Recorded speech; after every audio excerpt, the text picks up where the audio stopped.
opening line presented to you by EliteBetting.com. We are streaming live on Twitch and YouTube as well as Periscope. July 5th, 2021. Frank and I, how we doing? How was your 4th of July weekend? How was it betting-wise? How was it just a normal, Good. I mean, 4th of July weekend? I didn't do jack shit yesterday. My dishwasher broke, so this is exciting. I realized I was like, oh, I'll go get one and now change. No, it's not that easy. Right. My dishwasher is hardwired straight into my breaker box, which is just nuts. I can't believe that's even a thing. So now I've got a lot of work to do to get a new dishwasher and all that. So I didn't really do much yesterday, except I went 4-2 and I had a really good weekend overall, which is like the first weekend that I really, had a good one. So here I am, feeling good about myself. It was a good week and a good weekend overall. Yeah, I'm in the same boat. I had a good weekend. Both. I had some friends that we hadn't seen since the start of the pandemic came over yesterday. Mm-hmm. And yesterday I had a good day. The Phillies got smoked, but the rest of the day ended up being pretty good. Hit the Tigers at plus 173. Nice. Over the White Sox there. So Friday was tilting. I had like two games where like the Rockies went to extras. They gave up like 6 in the top of the 10th to lose. And the Nationals, I think that was Friday as well, ruined Scherzer. His start, the first inning that he came out, I think they gave up a 9 spot. But Saturday, Sunday was good. We're going forward here. Like always, EliteSportsBetting.com, Elite Betting on Twitch, Elite Sports Network on YouTube. Doing a summer sale right now, $59.99 for all sports for the rest of the summer. So head over to EliteSportsBetting.com and get all the plays from Ricky, Siege, Frank and I, Dream, Rob, all of us over doing MLB, Frank and Paulie doing golf. Couple games left in the Euro soccer tournament. Duke has been killing it. I think he swept on either Friday or Saturday. He had like 7-0. 7-0 for like 8 units. So head over there, get all the sports. Let's head into it here. First game on the board, St. Louis and San Francisco. Our Giants and our man Kevin Gausman on the mound at home, a minus 200 favorite versus the Cardinals and Kim. Total in this one's 7.5. 200, a little bit much for Gausman, even though he's been probably a top 5 pitcher in baseball. Yeah, I think so. I made this game around 160. You look on the Cardinals side, it sits at 177, so right on the edge of a play for me. But I do think it's a lot, right? Like this is quite a bit. Kim has been a little bit perplexing. I think he's been a little bit lucky. So far in his little short stint of last year plus this year so far, not even really reaching a full season, I guess, even to date. I think that he's a quality pitcher, and when you get sort of a quality pitcher, and I know the Giants rake left-handers, and this is a team that, we have been touting and been on, and a pitcher that we've been touting and been on for like 2 years now. I do think this is a little bit ambitious, right? Like, I don't know. The Cardinals I did fade them yesterday against the Rockies, and they were, decent sized underdogs in that game, but they had Carlos Martinez on the mound. Kim's a different animal. I mean, he's just a lot better of a pitcher than Carlos Martinez is. So getting a quality arm against a guy like Gausman, who is very good and has been outstanding and one of the better pitchers in baseball this year, but it's not like he's like some super high strikeout guy, right? Like the variance could still go against him in a way. Against some Cardinals Devils magic. I'm still waiting for them to go on some crazy run or something. But I do think that this number right now is right on the edge of a play for me. I do think it's a little bit high. Yeah, same thing.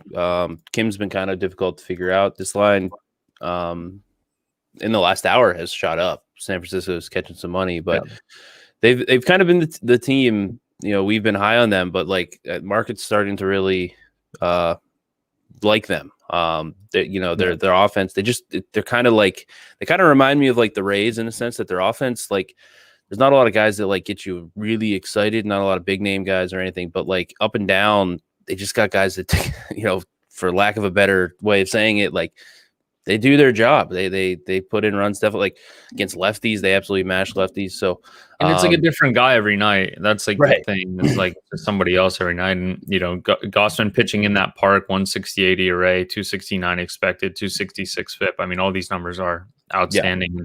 Like you said, it's just a different guy almost every night. Yeah. That lineup is tough. So I agree. St. Louis is my value here as well. I can't get on board just because I still think I might be underrating Gaussman. Like it's my model's like it's come around on him. I think he's really good. It's just like he's like my model currently doesn't have him top 5 good, but he's literally been like just incredible this year. Well, I mean, I've been against him a lot, and I've been on Gaussman for like 2 years, and now that like even I think this number, my model thinks this number is a little bit tall, right? So yeah, I'm kind of with you. Like maybe your model or projections are having a hard time catching up to Gaussman, but mine are like have been too high, right? Like, and even I think this number is a little bit tall. So yeah, it's like he's just the turnaround in San Fran for him. I know we kind of say it every start with him has just been incredible because he was basically a gas can in Baltimore, and now he's literally one of the top pitchers in baseball. Anything total wise you like here? What's 7.5? I know we've seen some high numbers. We're getting into a 7.5. That's pretty low for today's climate. I made exactly 7.5. So no, like my median there was 7.5. So yeah, I make it like 7.7. So nothing there as well. This was 7 earlier this morning, which is again, we talked about it last week a little bit. Some of these totals are starting to get up there, but no value there for us. Another low total in this next game, Dodgers at Marlins. Buehler against Rogers. That's why you're going to get the low total here. 2 great arms on the mound. Yeah. Dodgers about minus 155, minus 160 favorite. Total in this one is 7. Kind of a short number there, but you are a fan of one side in this game. Which one do you like here? Yeah, Trevor Rogers. I don't bet Miami much, as you know.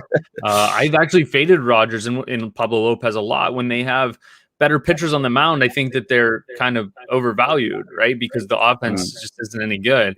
But I did play Miami here. This number, I played 141. This number went up and then it's coming back down now. I just saw it below 140. Now I'm seeing it back up to mid 40s. So I don't know where this number is, but pretty much anywhere right now I think is playable. I made this game about plus 125 for a number of reasons, which is weird to see in a Dodgers game. Buehler has been lucky, right? Like I don't think there's anyone saying that he hasn't been lucky so far this season, although he's been very good. The thing that sort of persuaded me to play this, despite Miami's kind of terribleness, they blew a huge game last night. The bullpen has been pretty beat up. The reason that I'm really sort of, getting into this game where I would kind of be hesitant because of the Marlins bullpen situation. They blew a massive lead last night. Is that Walker Buehler's spin rates have gone from upwards of 2,700 on a fastball down to just over 2,300. He's been probably the least talked about guy who kind of came on the scene with super high spin rates and changing his arm angle and doing all of these things that has now seen a massive drop off just because he hasn't gotten blown up yet. We haven't really talked about it, right? Like he hasn't had the Garrett Cole problems yet, but you have to assume that a guy who's that's lost 400, revs on the fastball among his other pitches as well. The curve, I think he was a curveball secondary, right? Not a slider. The curveball has spiked up around 3,200. That's down to 2,700 in his last 2 starts. So he lost about 500 revs on the curveball, 400 on the fastball.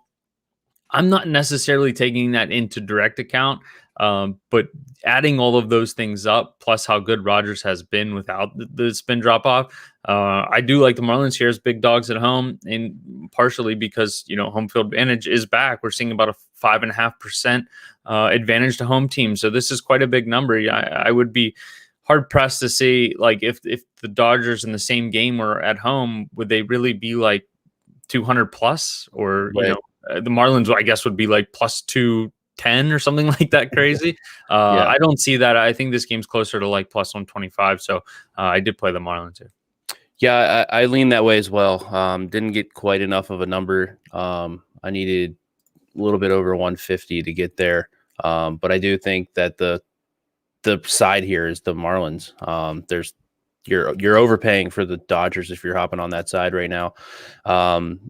This was up for like a half hour to get up to like 152, but bounced back down. So I think that's going to be the range where that was pretty strong resistance there to someone tried to maybe take off with the Dodgers a little bit, and somebody came back and said no. 150 is a ridiculous price here.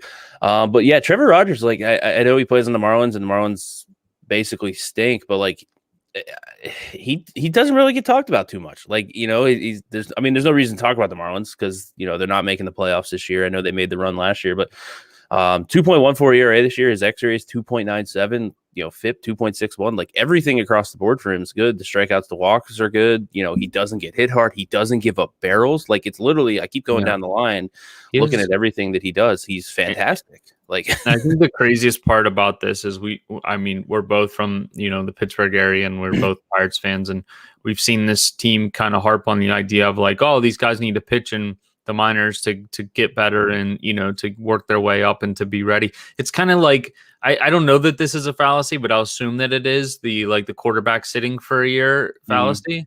Trevor Rogers has 26 innings at AA. Right. That's it. That's the highest he reached.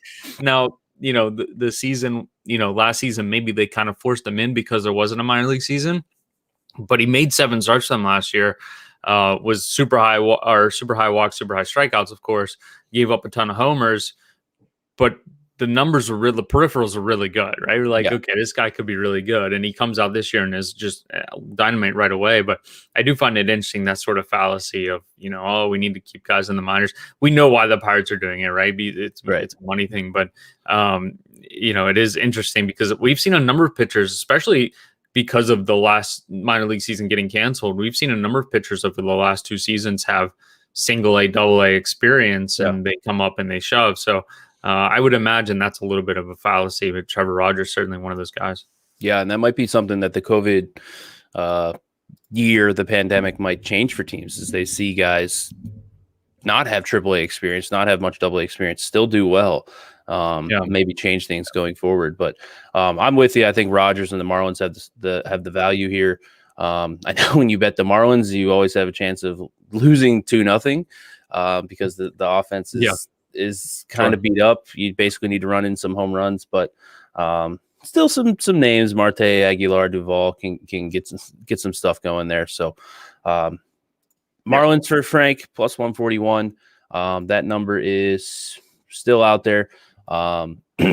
Maybe a little bit better if you shop around, depending on where you're looking. But Marlins plus 141, like I said, got hit to plus 150 right before we got on.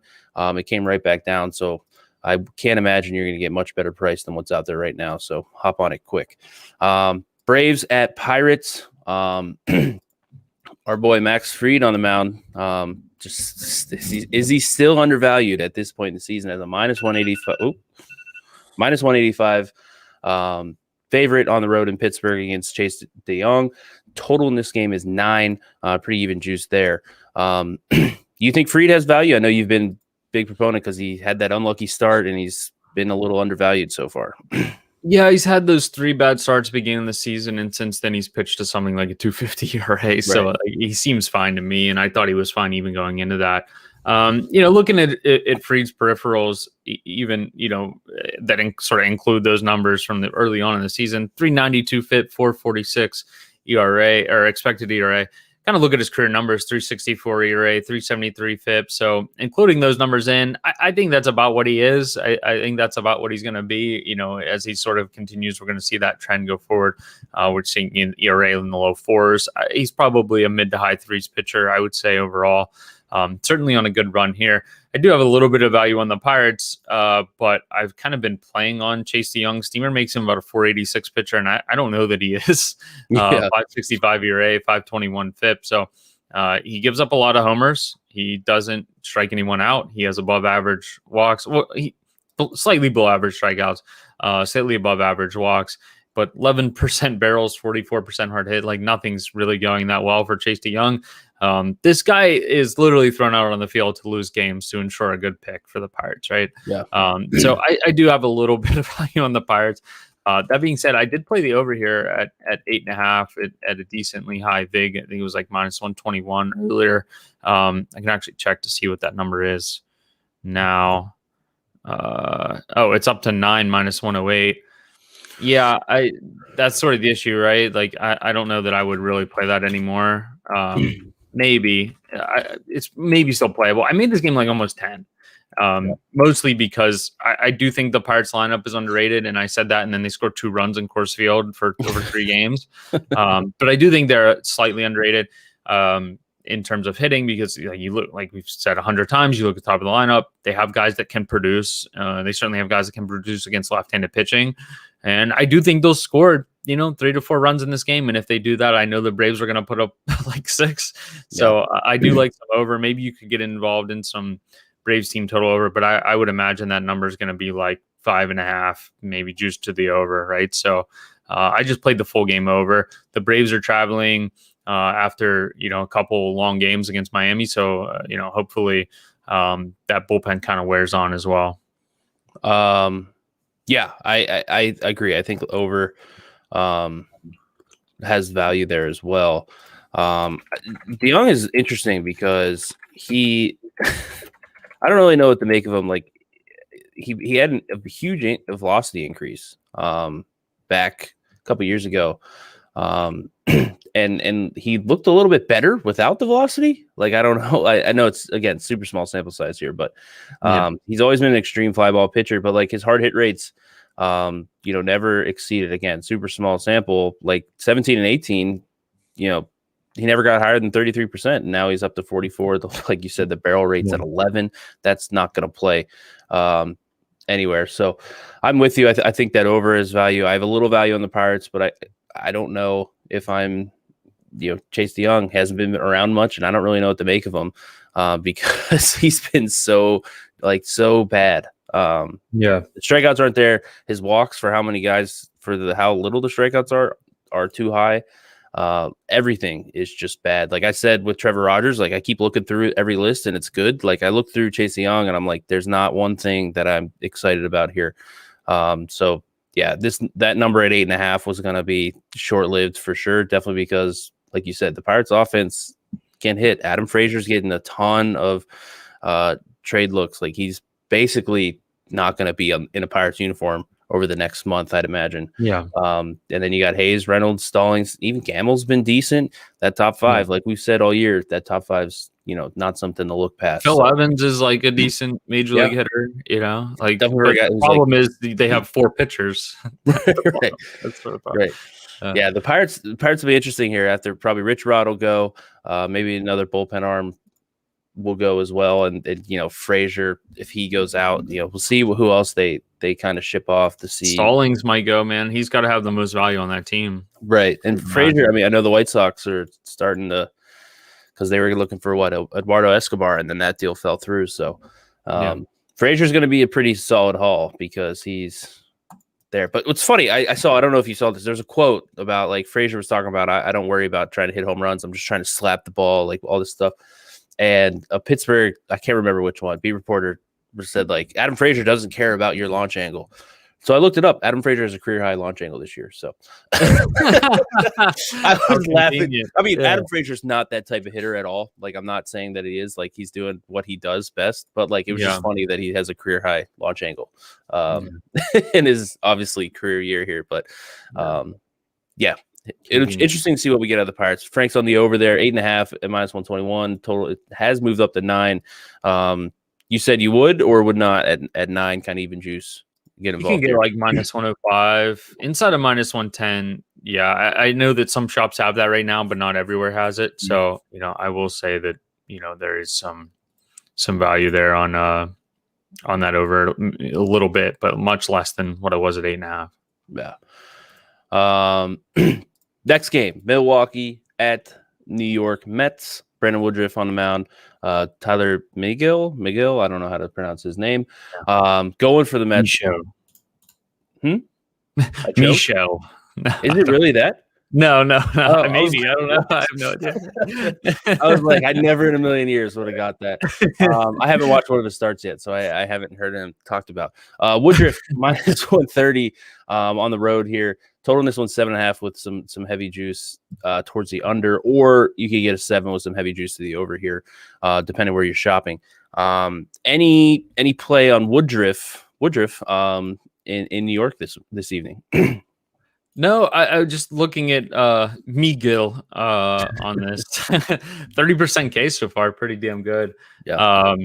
10% walks. Yeah, it definitely has been a high strikeout, high walk guy in the minors. He has a lot of minor league experience, but not a lot of innings. He's had a lot of double A, a lot of triple A, high A ball, low A ball experience, but not a lot of innings at any level there. So this is just like the classic minor leaguer that comes up, throws hard, I'm sure, and 95 average, throws hard, fairly wild, and gets a lot of strikeouts because of it, right? Like that sort of just adds it up to that. He pitched twice against the Braves, which is interesting. Gave up a home run in each of those starts. xERA and FIP and those things aren't really that indicative after 2 starts. Neither is ERA. But 2 xERA this year, maybe both those homers were kind of cheapies. Maybe that's part of the reason. He only gave up 1 barrel so far in those 2 starts. So yeah, I think if all these things are true, Steamer's making him a 3.64 ERA pitcher. There's numbers probably. Like there's probably some value on the Mets, and we saw this number was 157 earlier. It's gone down to 120. That sort of happens sometimes with openers, with guys like, oh, this guy's just a prospect, just mark him as all the other same prospects, and we'll let the $100 bettors decide what this number should be. And I still think maybe there's some value on the Mets. I just don't really have any numbers on this guy to say, he is this good. And if I had watched it, and like you said, if I had watched any of his starts, maybe I would say, okay, yeah, I'll bet this plus 120 or 130 or 125 or whatever it is. But I just haven't watched any of it. So I don't want to say like, oh yeah, he's definitely like mid to high 3s pitcher if I haven't seen it yet. Yeah. We're looking at 9 innings for him. It's very hard to make any opinion, any number on him. But like you said, the public projection systems love him, which I should change that. There's a pretty wide. I didn't see the Zips number. Zips has him at 4.72. Steamer is 3.64. Pretty confident if you took the average of those, you're probably going to get a good representation of him this year, which is what, 4 low 4s guy, maybe 4s, in that range. Right. Yeah. So yeah, the strikeouts alone will get you there. Right. Right. Like it's really hard to be that bad when you're getting, he's probably going to be around a 30% K rate. Just to put in perspective, that's what Trevor Rogers has been at this year. Yeah. So I think he'll be fine. Woodruff, despite a little bit, he had a rocky start after the sticky substance memo came out. He did have that 5, but that was in Coors. Like I want to throw out a game in Coors, he hasn't given more than count. They should just erase them from the stat. I want to know who the best pitcher in the world is when they throw out all the Coors stats. What you're telling me is Fangraphs needs a non-Coors page for how like Ohtani, you have to switch between batting and pitching. Like you need a non-Coors. Right. Because I know we adjust for it and FIP and xERA and these things, but like I'm not entirely sure that we're doing it right. I'm still pretty sure that there's something more. And I'm being more convinced now that the Rockies pitchers are figuring out how to pitch at Coors, and they have no idea how to pitch on the road. Like, like there's something that field is just messed up. Like they need to, I don't know what they need to do, but they need to figure out the elevation. But like I said, only his highest run, 2 runs. He did face Arizona twice, Pittsburgh once, and Chicago, the Cubs once. But I know there were some worries there with spin rates because he had a slight drop, but he's been pretty good. I'm not too worried about it. I'm agreeing with you with a slight edge towards New York. I don't know if I'm, I think I'm probably overrating him. So I think this line is probably right on for where it should be. Total, or you have with that being said, do you have an edge like towards the under on total? Well, I mean, if I can't really judge a side, I don't really want to get into totals. My number was 7 point, a little over 7, just a hair over 7. So when I started this morning, it was 7.5 juiced under. So I think it's probably about right. Yeah, this one has the 7.5 juiced under or 7 juiced over. So in between that range. So no place for us there.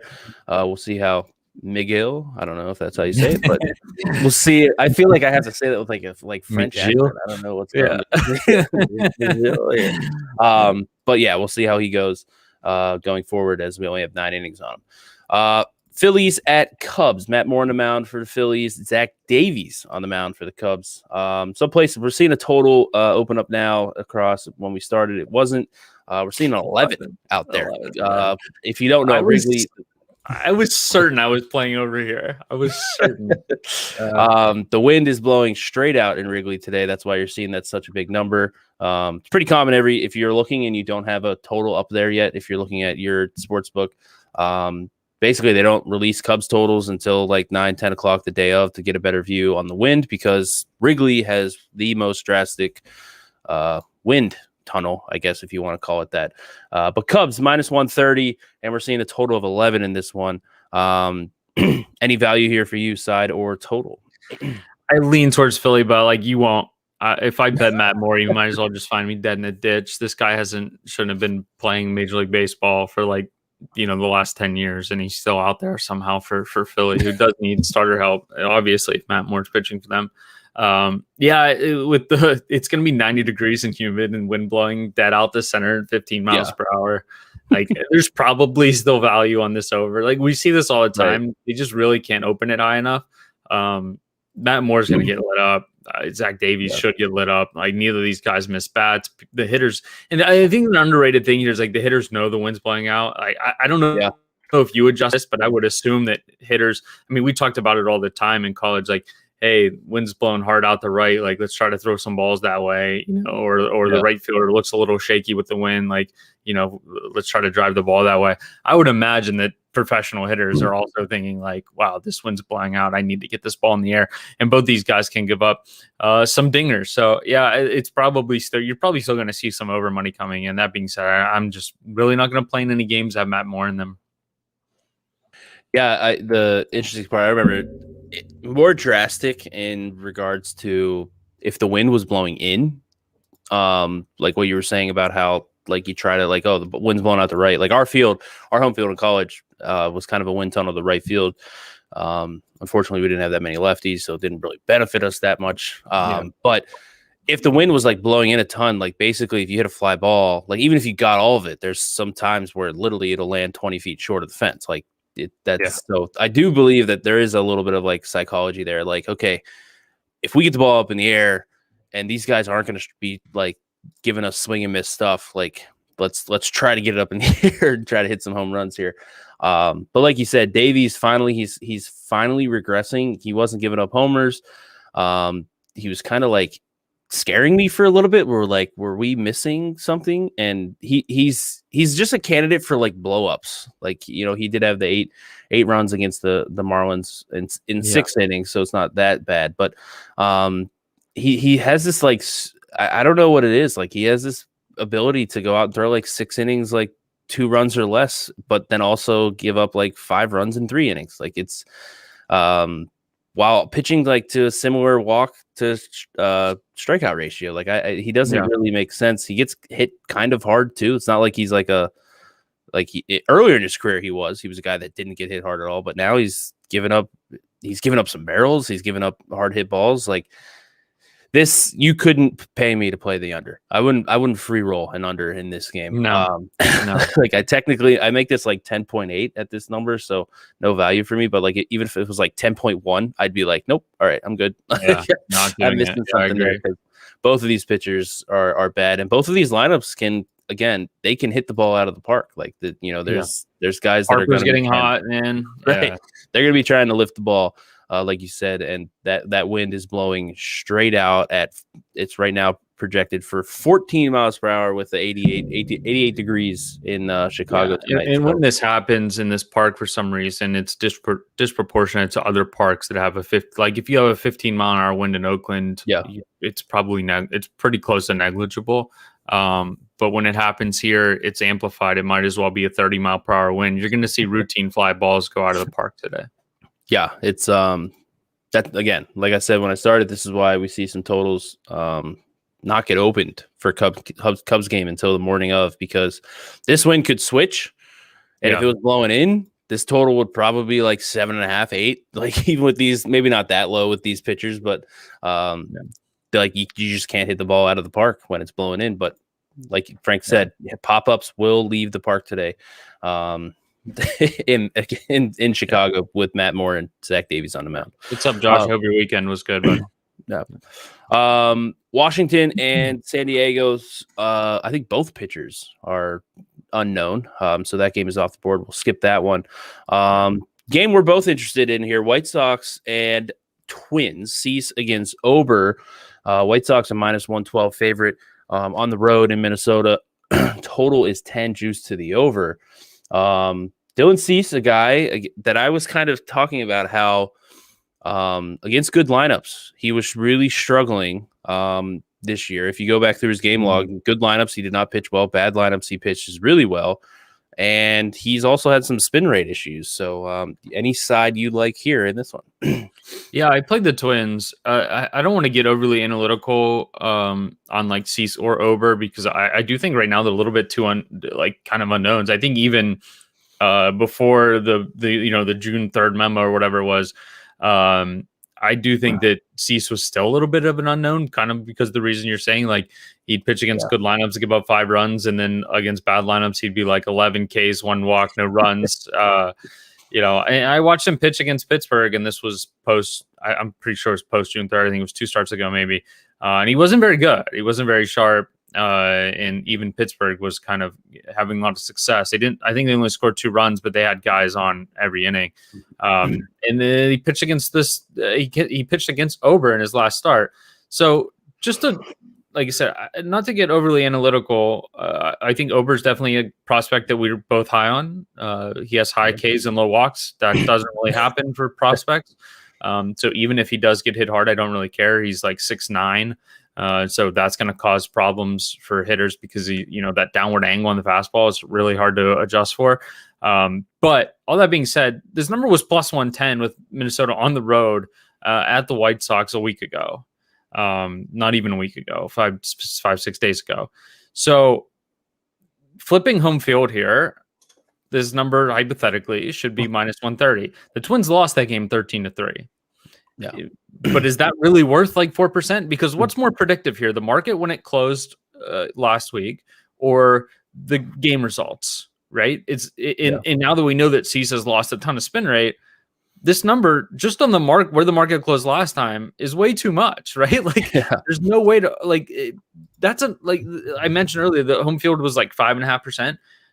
You take away the home field now, and then you add it to the Twins. That's an 11% swing, right? Now, maybe 110 was a little bit ambitious, but you would have value in this number if it was -120 or +125, right? This number would plus money at all, and the Twins would have value. So, I actually went back and looked, and I was like, wait, I was like fairly certain that game closed like 110 or something. So I went back and looked, and I was like, yeah, like what is going on here? So, and a lot of steam in that game, if I remember, came towards Minnesota. So I wouldn't be surprised to see the same thing here. My numbers do like Minnesota. I wouldn't play it just on market, adjustments alone, but that kind of confirms my point that this game moved like 5, 6, 7 cents, and we flipped home field from 5 days ago. So I don't really know what's going on here. I don't think anyone would argue that 1 game results are a reason to flip, that much at all. So give me the Twins here plus money.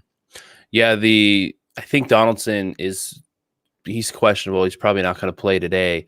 But even throwing that in, that number just doesn't still off. It still doesn't make sense.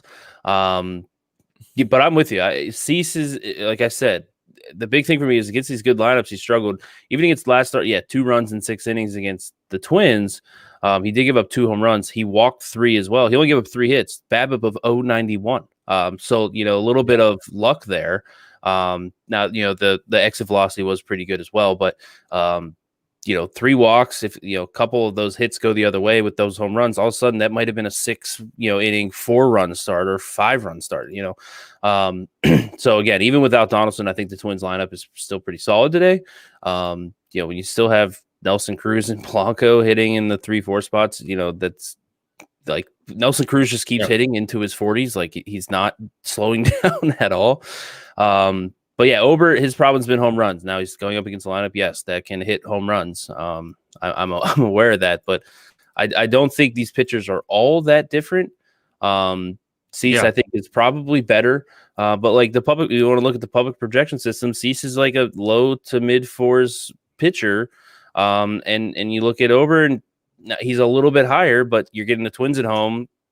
Maybe the Twins have a worse lineup, but I just think at plus 100. He also has just more Ober also has just like more reliable control, which is right. a big thing I think for both of us when we see young arms do that. Yeah, Cease does have an increase in strikeouts this year, but again, the spin rates are concerning.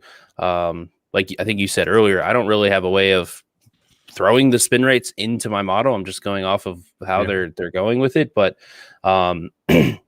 this number it just seems off. Like this should be like Minnesota minus 110, like in that range or something. So it's to get up to minus 122 for the White Sox overnight, and then this morning Twins money came in. So again, we said that last Thursday, I think you said it was Twins money. Looks like Twins money again today. Ober looks good. Cease has had some questions. I'll take the Twins at plus money at home. Indians at Rays. Logan Allen on the mound against Rich Hill. Rich Hill, a minus 206 favorite. Total in this one is 8.5. That has moved up to minus 117. I have minus 109 there. But Rich Hill, minus 200. I know the Rays have kind of hit a little bit of a rut here. They've been struggling, trying to keep up in that AL East now. 207. You think that number's fine with Rich Hill on the mound? Logan Allen's made 6 starts, 19 innings, and he's given up 8 homers. So yeah, I don't know, 9 walks. Like he's add his walks and his homers together, and he's got 15 strikeouts and 17 homers and walks. I don't know. I'm not getting involved in this game. Yeah, I'm the same. I don't know how. Like I don't know if he's broken or what. Like that's such a he's kind of been around. He's been traded a couple times, and Cleveland usually figures these things out, but he's never really had the strikeouts since he's been in Cleveland. Sure. He's never had good walks since he's been in Cleveland. I don't know what happened, but the public projection systems hate him. But Zips is at 6.07. His lowest is 4.87. So I'm with you. I can't get involved just because even if this was like weird, if he had a good year last year, like this is such a drastic, like you said, 15 strikeouts to 17 walks and home runs, like something's up there. So nothing there for me either. Just skipping that game entirely. I don't want anything to do with a game involving Logan Allen at this point. Detroit and Texas. Wandy Peralta on the mound for Detroit. Kobe Allard on the mound for Texas. Texas a minus 150 favorite. Total in this one 9.5 with some juice to the under. Allard's been pretty good. Texas is kind of doing this thing where they're figuring out these pitchers. I say it every day, but minus 150 here for a team that's I guess decent. We think that price is right, or do we think that's a little inflated? I think it's right. I had it 149 was my number this morning, but I'm fairly certain I don't have enough data yet on Allard to make an assessment. But so using sort of the projection systems on him, 439 ERA, I think is a little bit tall. I think that's a little bit ambitious. He's pitching so far to a 346 ERA this season and a 376 expected, 366 FIP. That's damn good. I will say some of that has come in relief, so maybe about half of that has come in relief. It looks like he's been starting since May 27th. So let me filter there. Still 366 ERA in those starts. It's been really, really good. He throws a ton of strikes. He hasn't had more than 1 walk in any start this season. I love that. I love when some of these guys come out, 23-year-old, and he's pumping strikes. It's a hell of a way to pitch when the ball isn't flying out of the park like it used to. So Eric mentioned this I think he meant Tigers Texas game. The most interesting game on the slate. I don't necessarily disagree. For those of you who think you heard of Wiley Peralta before, it's because you did. He was a hard throwing guy for the Brewers and sort of never really lived up potential. He was a guy that we saw was touching 97, 98 at times and starting, and pitched a lot of innings for them, sort of broken down, moved him to the bullpen some, started him some, has since pitched out of the bullpen for Kansas City, where he wasn't very good. Now for the Tigers so far, 3 starts, 3.21 ERA. I don't know. I don't think we should expect too much from him. Even when he was throwing super hard, his strikeouts were under 20% for almost every single season. So and that includes those bullpen. He had a 13% strikeout rate last year out of the bullpen for Kansas City, and he had 42 appearances. So quite a sample there for a guy that throws really hard, but just I'm sure the velocity has dropped off now. But used to throw really hard, but never really had the stuff to get guys out. So I just, as I talk through this, I would not be surprised to see Texas money come in, because I think Allard, if anything, is a little bit underrated here. Yeah, I think Allard, I agree. Allard is, 4.34 is his best projected ERA from the public projection systems. I'd say that's definitely high. Like just 40 points high, probably. Right. Like he probably should be below, but like Zips have him at 4.96. And I know part of that is tough because, he did have, almost 80 innings at the MLB level, more than that at like a 5-something, 6-something ERA. So, but he's figured out the walks. Like that was the big issue here. Right. Like he last 2 years, he was 9% walks. Last year, 13% walks. This year, 5. Like that's going to be a huge difference. The barrel numbers are about the same. The nothing else hit rate. Yeah. Nothing else changed. Just you're in the zone. He's not even throwing, I would say his pitch repertoire is not even that different. So I think like if you want to like assume that Allard is a little bit better, this number probably, like as you said, I think this goes minus 160 up in that range because Allard is definitely the guy who's undervalued here. I look at Peralta, 3.21 ERA, you might look at that and say like, oh, all right, this is a pretty solid matchup. Now he's gone back to a little bit more of a ground ball pitcher this year. 190 BABIP isn't going to last. No. Even as an extreme ground ball pitcher, that's going to tick up a little bit. And with that ticking up, that's that 497 xERA, 5.16 FIP is gonna show out here. So I'm not too worried about him pitching to a 3.21. So I think Texas probably has the value here. I don't have a plan in it because my numbers don't make it, and Allard's still kind of an unknown for me, so just skipping it. But I do think Allard has a lot of potential, whereas Peralta has a lot of. It's just like I know, like Texas is gonna win this game like 9-1, and I'm gonna sit here like I knew it, like. But sticking to the numbers, Allard has the potential. Peralta is a good candidate for blowing up here. Red Sox at Angels. Perez against Suarez.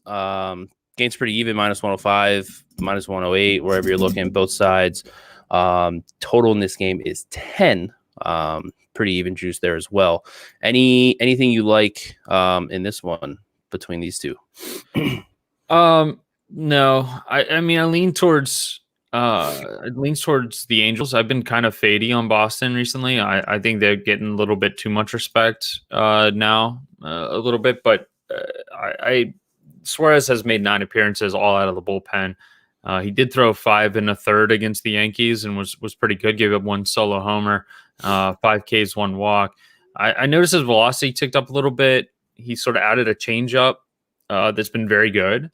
So I think they're trying to get him in, work him in to start, right? So they're like, okay, throwing a little harder, good changeup now, not a 2-pitch pitcher anymore. You can start.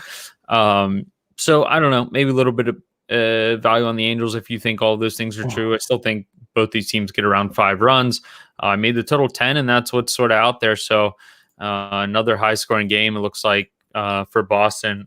Martin Perez hasn't been particularly great lately. He's sort of started to throw more strikes and he started to get hit hard. So, that's sort of an issue. That's the experience that most people have. And if you can throw more strikes and not get hit hard, like Allard, right? Like that's great. But Martin Perez has thrown more strikes and has gotten hit hard. So, underratedly, this Angels offense has been really good. I know that Ohtani is sort of the gatekeeper here, but even with Trout out, they've been scoring a ton of runs, 6th best WRC plus. Major League Baseball, and if they could just find anybody to start that isn't named like Garrett Richards, maybe Jose Schwartz is one of those guys. I know they sent Canning down to AAA. It's like they probably had high hopes for him coming into this season. Seems to be finally healthy and just can't put it together. So maybe Suarez is the guy that sort of fills a role for them because the bullpen's decent and the lineup can definitely hit, and they're going to have the MVP on their team. So And probably the second when he does come back, he's gonna be arguably competing against him. Right. If Trout could play a full season, you probably have a horse race between the two best players in baseball right now, considering the output that Ohtani can do on both sides of the ball. So, a long-winded way to say, like, I don't want to play anything, but if anything, maybe a little bit of value on the Angels. Yeah, I think Angels is the side here. Suarez has been more of a guy who's like, he's been an opener, like he's thrown all relief pitches, but he's had 4 innings. He threw 5 and a third last time out. He has thrown like 1 a couple times. He's thrown 2. I don't know what the goal is. I think it's probably 4, like maybe 5 if he gets there. Like 4, I think you're happy. 5 would be a fantastic. He pitched 5 and a third, but he only allowed 3 base runners. Right. And 1 was a solo home run. So not a lot of high stress there. So like you're probably going to see, into the 5th best case. Yeah. I would say if he gets 5 completed, that'd be a great start for the Angels here. But you mentioned the Angels lineup. Like Trout had a WRC plus of 192. Ohtani's up to 181. Jared Walsh 143. Max Stassi 138. Phil Gosselin, I know he's a platooner, 138. Justin Upton's at 124. Taylor Ward 114. And 6th best WRC plus in baseball. Anthony Rendon has been 2% below average. So like he hasn't even really got it going yet. 267 BABIP. The numbers look pretty good for him. He's just been a little. He hit a couple homers recently. He seems to maybe begin getting going after he was injured started the season, I believe.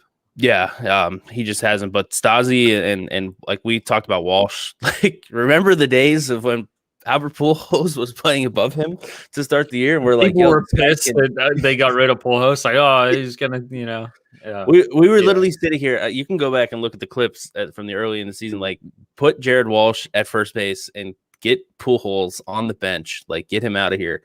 And Walsh is. We were saying that last year. Walsh was good last year too. Like, it's pretty evident that like he had it. Yeah. It's interesting what that, like we said, they're kind of a team that the top now, the bottom of that lineup starting to kind of fill out a little bit, but definitely when Trout returns, the top of that lineup can be going. I don't know, like the Nationals have made a run here, so Scherzer is probably not on the market, and there's not a lot of pitchers on the market anyway. But the Angels are 1 game over 500. That's the exact same thing the Yankees are, and we'd see the Yankees like trying to make moves. The Angels are 5.5 games out. They got to start. Thinking about making it.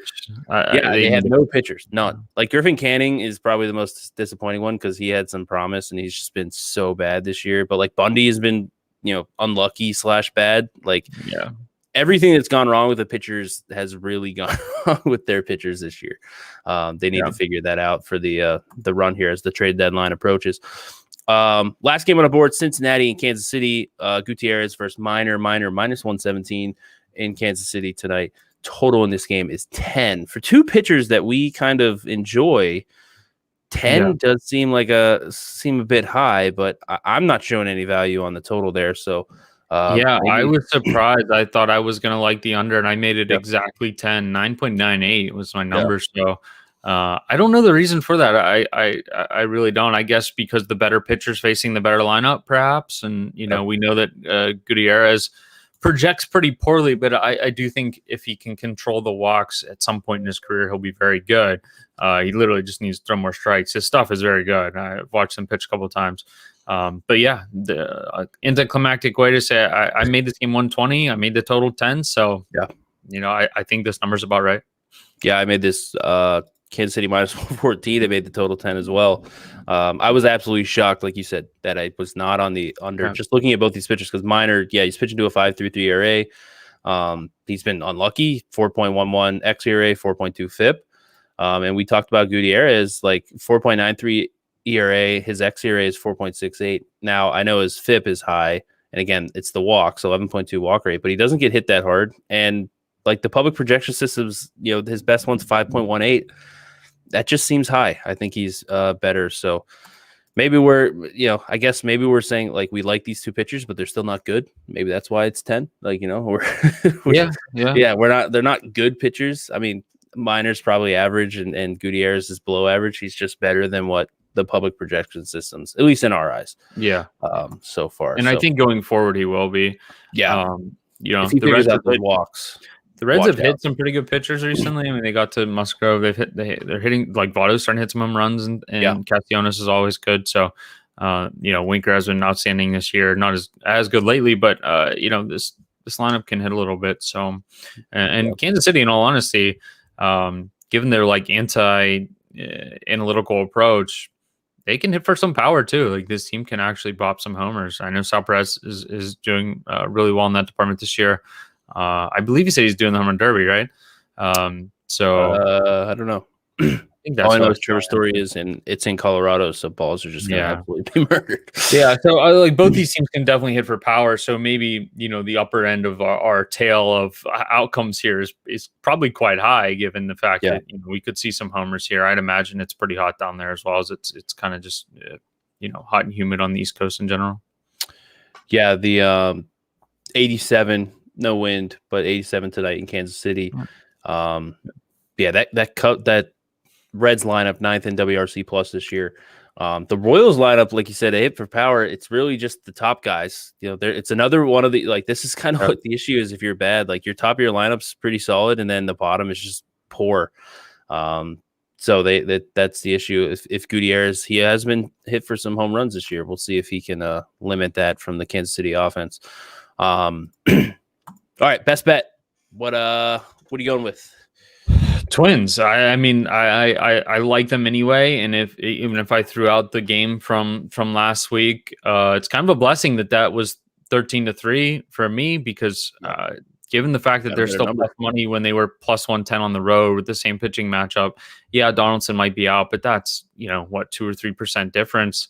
I think this number's off by more than that, so I'm on Twins at plus money. Yep, Twins at plus money for me as well. That's my only bet, so it's my best bet. Also my worst bet, I guess. But plus money is still out there for the Twins if you want to get involved. We do like the matchup. Ober and Cease, I think, are closer than what people realize. Twins at home, like we said, that home field advantage number is creeping up. Something to keep an eye on going forward when betting the slate here. Any last notes on the slate here? I want to comment on this before we sign off here. How did baseball screw this up and not have any day games today? Like, I know, like, I know that, like, they all, like, they had games starting at 11 yesterday, and they played till, like, honestly, I just assumed these were day games. Like, nobody, not nobody, but like a huge percentage of the population is off today because we're recognizing the July 4th today. And we usually have Monday day games. Like, I'm just confused on, like, 2. Give me like a 1 o'clock and a 4 o'clock. Do you think it's something that the players sort of advocated for because they are out drinking all night? So my guess is that that's probably it, because I guess my theory on it is, like, you don't really drink on, like, Memorial Day, right? Like, so, like, they can. I think that's one of the big baseball days, right? Like Memorial Day. It could be that. Monday. Part of it could be, like, Sunday's usually an off day for a lot of people, and I know they like a lot. It was a lot of good lineups yesterday, because it's a big attendance day and everything. So maybe that's part of it. Guys didn't get the off day. They don't want them, maybe to play, I don't know, 2-day games in a row, but whatever. I was irritated when I looked and I saw that I guess the Giants game is technically a day game out there, but there's no day game for the East Coast, which blew my mind when I looked at the slate today. I thought that was a big miss for for baseball, but yeah, I mean, they should have 2 to 3 day games every day. The reason why they wouldn't have that just sort of blows my mind. There's a lot more people, even post pandemic. There's a lot more people watching day baseball, I think, than what people realize. I guess there's an attendance issue and all that, but. Yeah, I agree. It's sort of a crazy miss. The only thing I can think of is that the teams and players and coaches asked for it because they were going to be doing their thing. Right. They played yesterday, of course, but afterwards, I'm assuming they all went and did their thing. So yeah.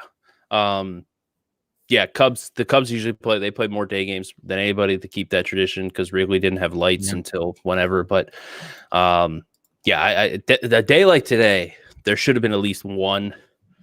It's kind of like the team. It's kind of like the team that has to go to Europe for the Europe game, NFL game. Like, sorry, man, you just got to suck it up this year. Like, you play the day game after 4th of July. But that's our little rant. Unless you have anything to add, I'll sign us off. Yep, we're good. All right. Like I said, head over to Elite Betting on Twitch. Hit the follow button. Elite Sports Network on YouTube. Hit the subscribe button. VIP summer sale at EliteSportsBetting.com. $59.99. For the rest of the summer, you get all the plays, the rest of the NBA Finals, the rest of the NHL final or Stanley Cup playoffs if there's maybe more than one game left. So head on over there. You get baseball, golf going right up until football season. So head over to EliteSportsBetting.com and get all of our plays for the rest of the summer. For Frank, I am Austin. We will see you tomorrow.